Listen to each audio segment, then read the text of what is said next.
반갑습니다. 오늘 리뷰할 소설은 바로 살짝 줄여져 있지만 월스트리트의 천재의 시한부 투자법이라는 소설입니다.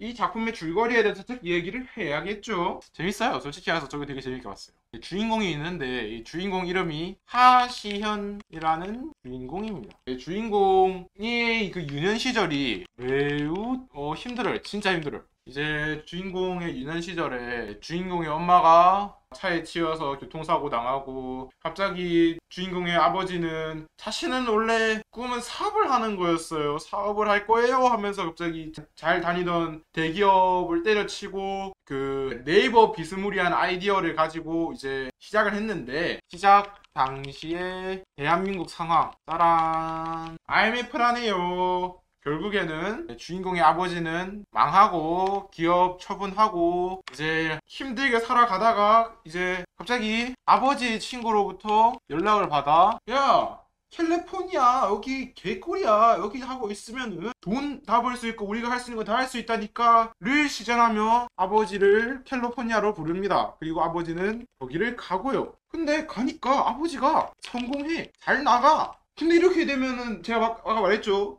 유년 시절이 매우 힘들다고 하면 안 되겠죠. 자, 그럼 우리는 생각을 해봐야 됩니다. 여러분들은 우리 개 족같은 국밥집 아들내미를 봤다면은 생각나는 게 있을 거예요. IMF 다음은 뭘까요? 네, 닷컴버블이에요. 아버지가 잘 나가서가 아니라 그냥 그 당시가 버블이었다.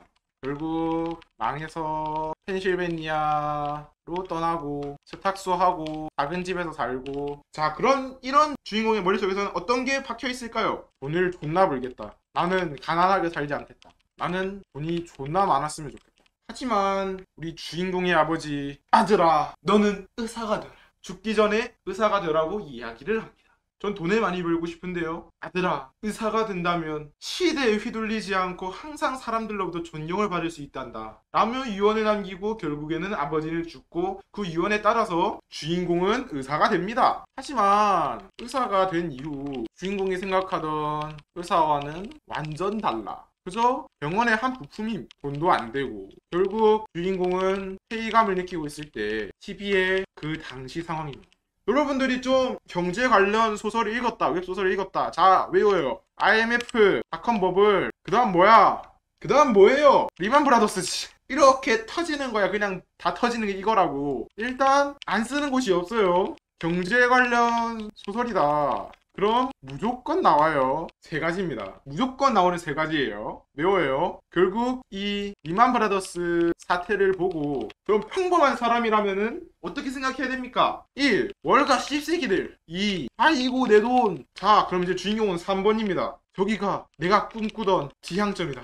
돈을 존나 많이 벌 수 있구나 하고 다른 사람들과 전혀 다른 생각을 보여주는 주인공은 3번을 선택한 후 의사를 버리고 바로 공부 후 골드란에 들어가 나중에 가장 잘 나가는 금융인 40인에 들어갑니다. 결국 나중에 이렇게 돼요. 그런데 이렇게 끝나면은 뭔가 아니잖아요. 그냥 평범한데 하겠죠? 자, 여기까지가 프롤로그 3분의 2입니다. 여기까지가 프롤로그 3분의 2. 여기서 끝나지 않는다. 왜 월스트리트 천재의 시한부 투자법이겠어요? 주인공은 어느 날 존나 잘 나가다 희귀병에 걸립니다. 이 희귀병은 전 세계에 매우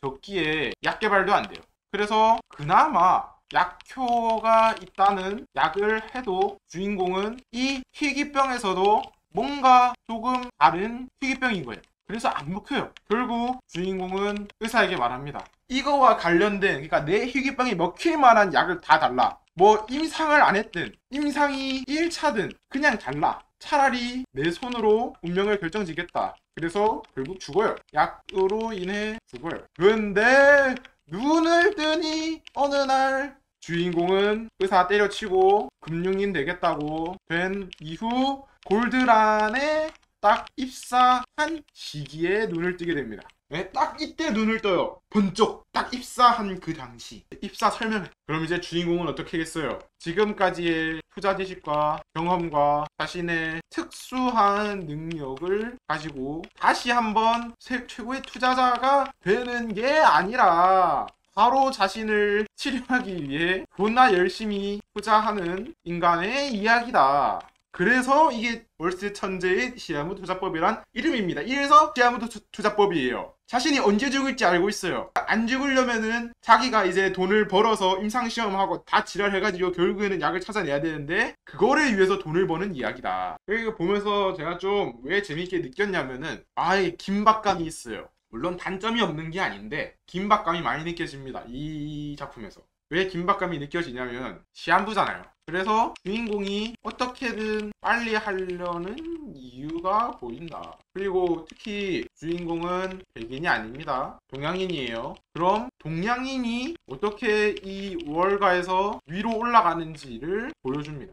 이건 생각보다 잘 돼 있어요. 그러니까 원래 동양인이 이게 받아줄 리가 없는데 자신의 존나 뛰어난 능력으로 월가 말고도 그냥 미국의 저 상위 재벌들 이제 원래부터 옛날부터 진짜 오랫동안 내려왔던 그 가문들이랑 접선되면서 그런 내용이 많은데 이거를 정말 잘 풀어요. 작가가 매우 지식이 뛰어나다. 그리고 이 지식을 매우 잘 쓴다. 글을 매우 잘 쓴다 느껴져요. 그래서 읽는데 이상하다 느껴지지 않아요. 근데 조금 아쉬운 부분 하나는 주인공의 능력이랄까? 이 주인공의 능력이 조금 아쉬워요. 왜 아쉽냐? 그 주인공이 능력이 뭐가 있냐면요. 그냥 어느 날 이제 나도 이게 정확하게 발동 조건을 잘 모르겠어. 그냥 이제 한 12시 그러니까 정각쯤 되면 자신이 이제 투자 목록 중에서 빛이 나요. 여기다 투자해라. 여기가 좋다. 등의 신호를 보내줍니다. 근데 저는 이게 왜 있지? 물론 회기도 하고 등등의 여러 가지가 있지만 회기도 하는데 이게 있을 수 있지. 하지만 자신의 능력이라기보다는 그냥 이건 미능력이지 않나. 이 부분에서 좀 아쉬웠어요. 물론 이것 때문에 이제 좀 이야기가 잘 풀어져 나가는 거긴 한데 이 능력이 왜 굳이 있어야 되는가라는 생각을 가져가지고 이 점에서 좀 나에게 마이너스. 그러니까 굳이 정말 굳이. 아무튼 이제 여기서 또 근데 진짜 이게 보면서 느낀 점이 와 제약하는 거 진짜 돈 많이 드는구나. 아니 1차 임상만 해도 500억 달러. 그러면 이게 결국에는 나중에 보면 4차까지 한다고 하면 거의 1조 달러거든요. 나중에 보면 그러니까 뭐 다 합치면 제가 다 쓴 돈 다 합치면 거의 1조 달러에 가까워지거든요. 와 물론 전부 자신의 돈으로 투자를 하진 않아요. 그래서 헤지펀드를 굴리는 거고 이게 주인공은 8대 2의 확률로 성공합니다. 그러니까 8은 성공하고 2는 실패한다는 건데 2에다가 자신의 희귀병 투자하는 데다 해요. 그러니까 이 2도 사실 희귀병 투자하려고 2를 만든 거지 원래는 100이 가능하다는 거야. 이건 진짜 살짝의 스포. 주인공이 AI 시대를 좀 더 빠르게 가져왔습니다. 이 가져온 이유도 좀 납득이 돼. 그러니까 AI 시대를 데려와서 돈을 벌려는 것보다 결국 임상이라는 거는 사람한테 하는 거잖아요. 근데 이 희귀병 앓는 환자는 애초에 적어요. 근데 임상에 참여하려는 사람이 더 적겠죠? 그럼 임상하는 사람 하나하나마다 매우 중요한데 이 작품에서 설정한 임상 방법은 러시안 룰렛입니다. 그러니까 약이 12가지 중에서 골라서 만든 거예요. 그러니까 환자 입장에서는 12가지 중 하나만 공포탄이고 11발이 실탄인 거예요. 그러니까 이거 진짜 러시안 룰렛도 아니야. 11발이 실탄인 러시안 룰렛이라니까. 그런 러시안 룰렛인데 그럼 임상 환자 하나하나가 얼마나 소중하겠어요. 그래서 이 임상 환자들이 소중하니까 AI를 통해서 얘네끼리 알아서 하는 걸 뭐라 하더라. 어쨌든 그런 걸 해가지고 이제 12가지의 약 중에서 더 줄여나가는 거죠. 이 환자에게 필요한 약을 점점 줄여나가서 하나를 맞는 그런 상황. 그러니까 이걸 보면은 와 이렇게 이걸 위해서 나는 이거 볼 때 생각 못했거든요. 나는 그 이거 보면서 뭐야 그냥 엔비디아에 투자하면 돈 버는 거 아니야 하면서 그런 생각하고 있었는데, 그러니까 AI를 의료 AI를 해가지고 이제 시뮬레이션을 돌려가지고 임상을 위해 더 많은 그런 시뮬레이션 데이터를 가져오는 거죠. 그걸 보고 이것도 존나 좋은데 와 이런 생각까지 한다고? 나는 이런 생각 못했는다면서 와 이거 보면서 좋았다. 되게 좋았다. 그러니까 이런 방식이 되게 많아요. 그 이 능력 하나 빼고 전부 좋아요. 그러니까 제가 이야기를 풀어나가는 걸 보면은 이 능력 하나 빼고 전부 좋습니다. 그리고 제가 제일 좋아하는 거 히로인 좋아요. 히로인이 최고예요. 이 히로인이 매우 이 로맨스가 있으면 안 되는 상황에서 나의 마음에 이 로맨스를 피우는 이 상황 최고. 히로인 최고. 그래서 최근에 아닙니다. 어쨌든 이거 넘겨.